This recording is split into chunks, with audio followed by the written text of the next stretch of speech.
الحصان الكسبان في الاستثمار العقاري الفتره اللي جايه هو الشقق الفندقيه. طب ليه يا بولس بتقول الكلام ده؟ لان رؤيه مصر في 2030 نوصل ل 30 مليون سائح سنويا. احنا حاليا السنه دي 18 مليون، السنه الجايه متوقع 22 مليون، على 2030 نكون وصلنا ل 30 مليون سائح. طب الناس دي عشان تجي لنا لازم يكون عندنا بنيه تحتيه، عندنا غرف فندقيه، عندنا فنادق تشيل العدد ده كله. فبدات الدوله تاخد شويه قرارات زي انك ينفع تخلي وحدتك العاديه وحده فندقيه وتاجرها اونلاين بالدولار على حاجه زي اير بي ام بي. تاني حاجه الزمت بعض المطورين الكبار انها تاخد قطع اراضي في المناطق الحيويه والمليانه بالسياح وتتعمل فنادق فقط لا غير.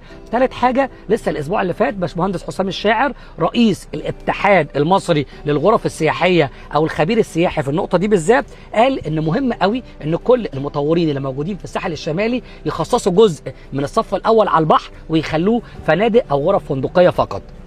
طيب ده مش هتعمل عشوائي، ده معمول بناء على ان كل محافظه ليها كام عدد من الغرف المقترح وهيتنفذ او هيفتتح في خلال قد ايه. هسيب لكم الجدول ده في اول تعليق. فانا برشح لك جدا لو قدامك فرصه انك تاخد حاجه فندقيه اعمل كده، بس قبل ما تمضي العقد ركز على 3 نقط. اول نقطه سمعه الشركه المطوره وانها تقدر تسلم منتج زي كده ولا لا.